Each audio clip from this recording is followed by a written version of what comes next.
እውነት ምንድን ነው? የምትነኩት የምትቀምሱት ወይም የምታዩት ነገር ከሆነ እውነት ማለት ወደ አይምሯችሁ የሚላክ የኤሌክትሪክ ሲግናል ብቻ ነው። እስኪ ያስቡት። በምቾት በቤታችሁ ተቀምጣችሁ ይህን ቪዲዮ እያያችሁ ነው። የምትኖርበት ዓለም እውነት እንደሆነም እርግጠኞች ናችሁ። የምትተነፍሱት አየር፣ የምትነኩን ነገር፣ የምታዩት እያንዳንዱ ገጽታ ሁሉ የህይወታችሁ አንድ አካል ነው። ግን ይህ ሁሉ ነገር እውነት ባይሆንስ? የምትኖሩበት ዓለም በሙሉ በኮምፒውተር የተፈጠረ ምናባዊ እውነታ ወይም ሲሙሌሽን ቢሆንስ? ልክ በማትሪክስ ፊልም ላይ እንዳለ። ይህ ሀሳብ ከ10 ዓመታት በፊት በፊልም ዓለም ብቻ የምናየው ምናባዊ ታሪክ ብቻ ተደርጎ ይቆጠር ነበር። ዛሬ ግን ኤአይ ወይም ሰው ሰራሽ አስተውሎት እያንዳንዱ የህይወታችንን ክፍል እየተቆጣጠረ ባለበት በዚህ ሰዓት ማትሪክስ እውን እየሆነ ነው የሚለው ጥያቄ ተራ ጥያቄ ብቻ ወይስ ከፊታችን የተጋረጠ አስፈሪ እውነት? ማትሪክስ ለዚህ ጥያቄ አስደንጋጭ መልስ ይሰጠናል። ዛሬ የሜትሪክስን ፊልም ከዘመናዊ የኤአይ አብዮት ጋር እያነጻጸርን የሰው ልጅ የወደፊት እጣ ፈንታ ምን ሊመስል እንደሚችል እንመለከታለን።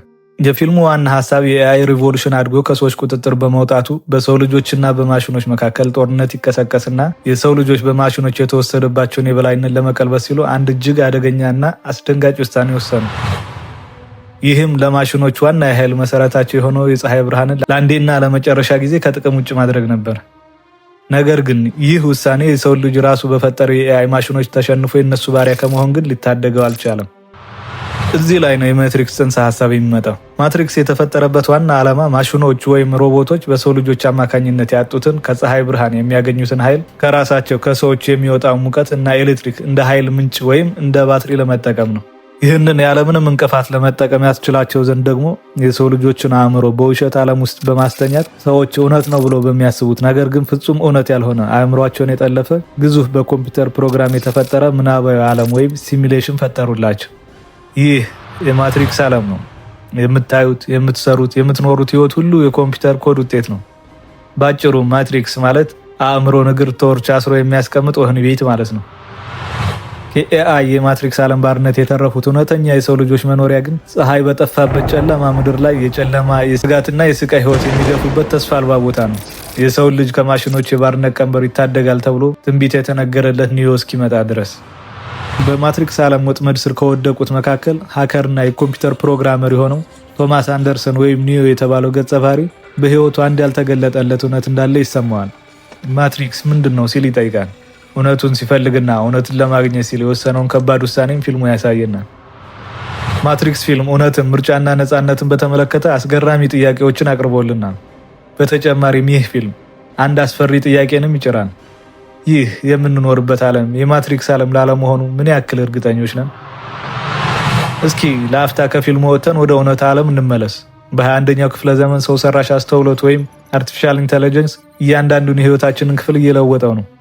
ለሰው ልጆች ብቻ የሚቻለው የሚመስሉ የፈጠራ ስራዎችን ጨምሮ ሁሉንም የስራ ዘርፎች ኤአይ እየተቆጣጠራቸው ይገኛል። በተጨማሪም የምንፈልገውን አስቀድሞ የሚያቀልን፣ ህይወታችንን የሚያቀልልን ግን ደግሞ እያንዳንዱን እንቅስቃሴያችንን የሚከታተል ስርዓት ተፈጥሯል። ይህ ሁሉ ከማትሪክስ ፊልም ጋር እንዴት ይገናኛል? ኤአይ እየተራቀቀ ሲሄድ እኛን እስከ መቆጣጠርና አእምሯችንን እስከ ማታለል ሊደርስ ይችላል። እስኪ የማትሪክስና ኤአይ ትስስርና አስፈሪ ተመሳሳይነትን በጥቂቱ እንመልከት። በፊልሙ ላይ ማትሪክስ ህልውናችንን ይቆጣጠር ነበር። አሁን ያለው ኤአይም እንደዛ። 3 ምሳሌዎችን እናንሳ። አንደኛ፣ የእውነት ማዛባት። ኤአይ አሁን ዲፕ ፌክ ምስሎችንና ቪዲዮዎችን ይፈጥራል። የእውነትና የሐሰት ወሰን እየደበዘዘ ነው። በማትሪክስ ውስጥ የነበሩ ሰዎች እውነት መስሎ የታያቸው ነገር የውሸት ነበር። እኛስ አሁን በቴሌቪዥን መስኮቶቻችን፣ በስልኮቻችን፣ በየዜናውና በየሶሻል ሚዲያ የምናየው ነገር ሁሉ እውነት ነው? ሁለተኛ፣ የቁጥጥር ስርዓት። ኤአይ በመረጃ የተሞላ ነው። ማን እንደሆን፣ ምን እንደምንፈልግ፣ ምን እንደምናስብ ያውቃል። ይህ መረጃ ደግሞ ለተለያዩ ዓላማዎች ሊውል ይችላል። ልክ በፊልሙ ላይ ሮቦቶች ሰው እንደተቆጣጠሩት ሁሉ ኤአይም ህይወታችንን በተዘዋዋሪ መንገድ እየተቆጣጠረው ነው። ሶስተኛ፣ የሰው ልጅ ዓላማ። በፊልሙ ላይ ሰው የሮቦቶች ባትሪ ነበር። አሁን ላይ እኛስ? መረጃችን ለኤአይ መማሪያ ግብአት ሆኗል። የኤአይ እድገት የሚመጣው በእኛ መረጃ ነው። እኛ ሳናውቀው ለኤአይ የኃይል ምንጭ እየሆነ ይሆን? ይህ ሁሉ አስፈሪ ሊመስል ይችላል። ታዲያ የሰው ልጅ የወደፊት እጣ ፈንታ ምንድን ነው? የማትሪክስ ባርነት ወይስ የሰው ልጅ ነፃነት? መልሱን ፊልሙን ከዘመናችን እውነታ ጋር አያይዘን በጥቂቱ ለመመለስ እንሞክር። ይህ ፊልም የሚነግረን ትልቅ ቁም ነገር ማትሪክስ ማለት ዓለምን የምናይበት መጋረጃ ነው። ማትሪክስ ዛሬ ሩቅ አይደለም። ማትሪክስ እጃችን ላይ ያለው የስልካችን ስክሪን ነው። የሶሻል ሚዲያ አልጎሪዝም ከኛ በላይ ምን እንደምንወድ፣ ምን እንደምንጠላ ጠንቅቆ ያውቃል። ዓላማው አንድና አንድ ነው። በማያልቅ አጀንዳ፣ በአዳዲስ ዜናዎች፣ በአጫጭር ቪዲዮዎች አእምሮን ወጥሮ መያዝ። ልክ አንዱን አጀንዳ ስንጨርስ ሌላ አዲስ ትኩሳት ይተካል። ለምን? ምክንያቱም አይናችንን ከስክሪን ላይ እንዳናነሳና ለማሰቢያ ጊዜ እንዳይኖረን።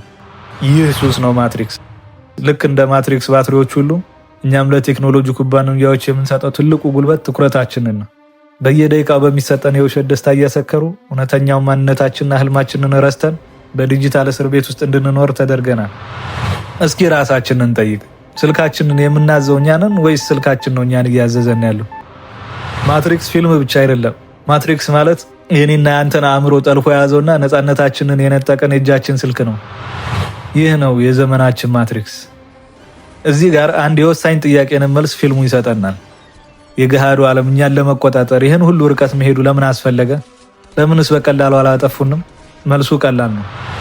ምክንያቱም እኛ እንደ ባትሪ ስለሚጠቀሙብን፣ የገንዘብና የስልጣን ኃይልን የሚያገኙብን ባትሪዎቻቸው ስለሆነ። ይህን ለማድረግ ደግሞ አእምሯችንን መያዣ መልህቅ ያስፈልጋቸዋል። ማትሪክስ ፊልሙ ላይ ኒዮ ቀይ ክኒን ወይም ሰማያዊ ክኒን የመምረጥ እድል ተሰጥቶት ነበር። ቀዩ ክኒን እውነታውን ያሳየዋል። ሰማያዊ ክኒን ደግሞ ምናባዊን ዓለም አምኖ መኖር ያስቀጥለዋል። እኛስ አሁን የትኛውን ክኒን እየመረጥን ነው? እውነትን ወይስ በምናባዊ ምቾት ውስጥ መኖር የሚያስችለንን? ይህ የሁላችንም ጥያቄ ነው። እናንተስ ምን ታስባላችሁ? የማትሪክስ ፊልም ትንቢት እየተፈጸመ ነው ወይስ ኤአይ ለእኛ ብሩህ የወደፊት እጣ ፋንታ ይዞልን ይመጣል? ሀሳባችሁን ኮሜንት ላይ አጋሩን። የፊልሙን ሙሉ ታሪክ እንድሰራላችሁ ከፈለጋችሁ ኮሜንት ላይ ማትሪክስ በማለት አስቀምጡልኝ። ቀጣይ ምሰራላችሁ ይሆናል። ቪዲዮ ላይክ፣ ሰብስክራይብ ማድረጋችሁን አትርሱ። ቻው